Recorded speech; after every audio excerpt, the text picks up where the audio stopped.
I used to believe that hard work could buy love, that if I just sent enough money, called often enough, and proved myself again and again, maybe my parents would finally look at me the way they looked at my sister. But love isn't bought, and sometimes the more you give, the less they value you. When I left home at 23, I had nothing but a second-hand suitcase and a cheap phone that lost signal every time it rained. My parents said, "Don't expect us to rescue you when you fail. Please subscribe to our channel and tell us in comments from where are you watching this video." So I didn't. I found 2 jobs, one at a diner during the day, one cleaning offices at night. Most days I slept 3 hours, my uniform still damp from mopping floors.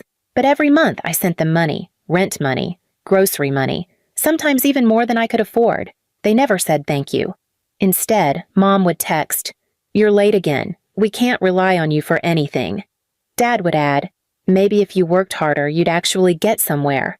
I'd smile through the pain, tell them I'd do better, and go back to wiping counters till dawn. There was a time I believed they needed it, that my sacrifices meant something. I'd picture them sitting at the kitchen table, eating food I helped pay for, keeping warm through a winter I made easier. It gave me purpose. Until the day everything cracked. It started at my cousin's wedding. I hadn't seen my family in years. I saved for the train ticket, borrowed a simple dress, and carried a gift, a small photo frame for my mom. When I walked into the reception hall, I saw them. My parents at the center table, my sister draped in gold and praise, telling everyone about her new boutique. I felt nervous but proud. I thought maybe, just maybe, they'd finally see how far I'd come. But as I approached, I heard my aunt say, "It's a shame about your older daughter. Such a disappointment." My mother didn't correct her. She leaned in and said, "We do what we can for her, but she refuses to work. She's been living off us for years." The words hit like glass. I froze, tray of drinks wobbling in my hands. They didn't see me, or maybe they did, and just didn't care. My father sighed dramatically. "We send her money every month," he said, "and she still can't stand on her own." Laughter spread across the table. Even my sister smirked. "She always had a victim complex," she said lightly. "Maybe she just likes pretending she's struggling." I wanted to scream, to shout the truth, that it was me paying their bills, me skipping meals so they could have comfort. But my voice caught somewhere between my chest and throat. I just stood there, the invisible provider turned ghost in her own story. Later, my cousin found me outside behind the hall, shivering in the cold. "Lena," she whispered, "I didn't know they said that. You don't deserve this." I smiled weakly because I had no tears left, but inside, something shifted, quiet, sharp, permanent. That was the night I stopped begging to be loved, and the night I started planning to make them see the truth, not with anger, but with undeniable proof. The next morning, I didn't cry. I went back to the city, clocked in for my shift at the diner, and served coffee with shaking hands. But something inside me had changed. I no longer wanted their approval. I wanted to take back every hour of sleep I lost, every dollar I sent, every time I lied and said, "It's okay, Mom, I understand." It wasn't okay, and I finally didn't want to understand anymore. I didn't confront them, not yet. That's the thing about betrayal. When it's this deep, the best revenge is always quiet and planned. I stopped sending money first. No explanation, no warning. At first, they thought it was a bank glitch. Then they sent me messages like, "Mom, you forgot this month again. Your sister needs help paying for her shop's new banner." "Dad, don't act like we didn't raise you. You owe us." I left them on red. It was strangely satisfying. Then I worked harder. Not for them. For me. I picked up freelance bookkeeping on the side, saved every tip, ate canned soup for weeks to pay off my debt, and quietly, I started building a new life. I got promoted at the cleaning job. The manager said, "You're always the last to leave, Lena. We see that." It was the first time in years anyone saw me, not as a burden, not as a wallet, but as a person. I started walking taller, but my family? They couldn't survive my silence. They started calling my work. The diner manager came over one day, confused. She says she's your mom, he whispered. She was crying, said you've gone missing. I laughed. Out loud. It was a strange, broken sound, and I had to step into the back freezer to stop from completely losing it. When I didn't call them back, they turned to Facebook. Status updates like, "Pray for our daughter. She's cut us off. We're heartbroken." And relatives who believed them commented things like, "You raised her too soft." These new kids have no loyalty. They had spent years telling people I was lazy, dependent, useless. Now that I was gone, they were painting themselves as victims. But I wasn't done yet. That week, my cousin messaged me in secret. The same cousin who'd seen my parents slander me at the wedding. "Lena," she wrote, "your mom's been telling everyone you're in rehab." "What?" I typed. "She said you have a spending problem, that you blew through the money they gave you and vanished." I could have screamed, but I didn't. Instead, I uploaded my real story to a private blog. Receipts, screenshots, pay stubs, messages showing I'd sent thousands, photos of my tiny room, my double shifts, the sacrifices I made. My cousin helped share it, quietly. It started to spread in the family. Aunt Linda messaged me first. "I'm so sorry, sweetheart. We had no idea." Then Uncle Joe. Then 2 of my sister's former friends. They emailed me, saying she used my money to fund her boutique while claiming it came from a silent investor.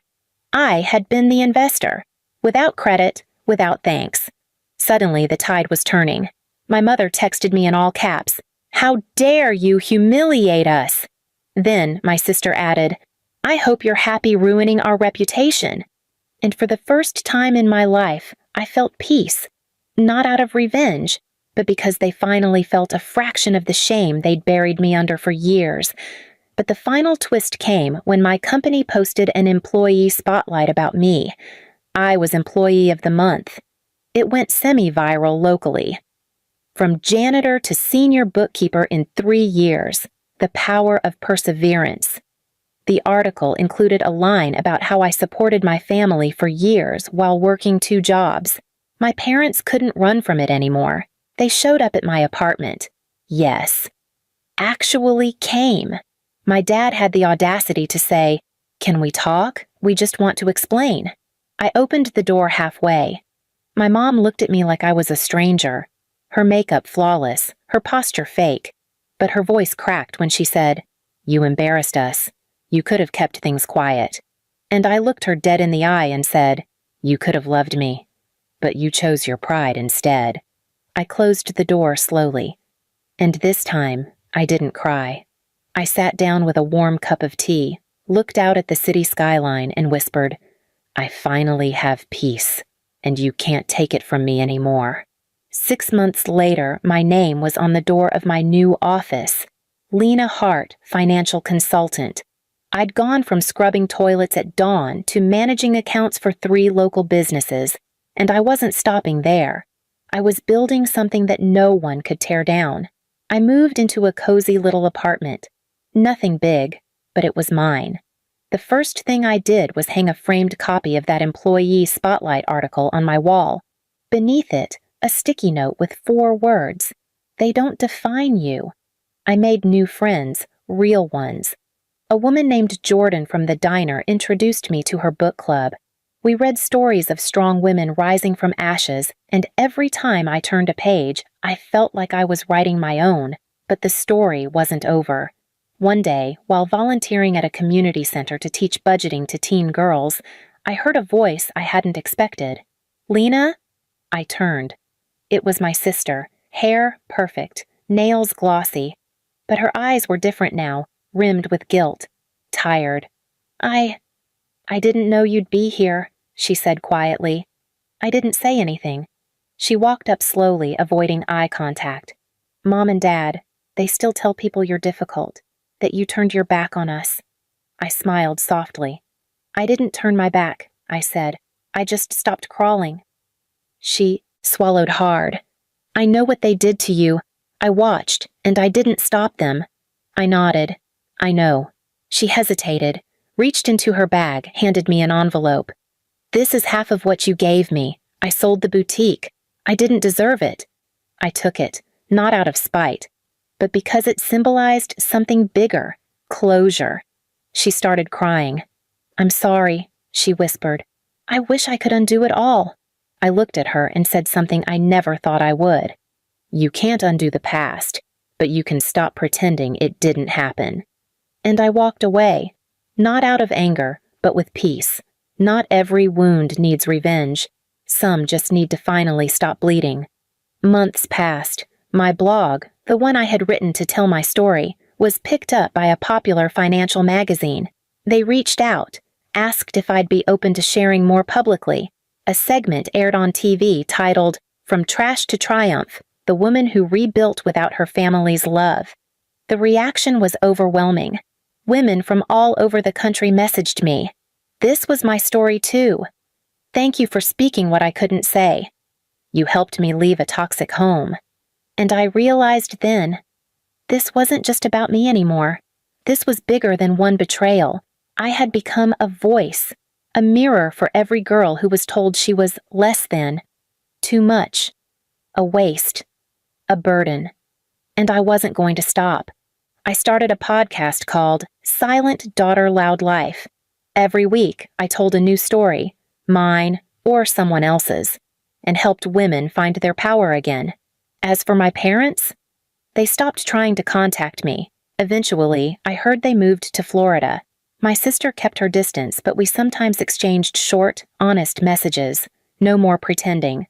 One night, I sat on my balcony with tea, the skyline twinkling, wind cool on my face. And I whispered to myself, not out of bitterness, but as a soft promise to the girl I once was. "You gave everything to people who gave you nothing, and still, you rose. Now, it's your turn to receive." I didn't need revenge. I needed freedom. And I had it. Please subscribe to our channel and tell us in comments from where are you watching this video.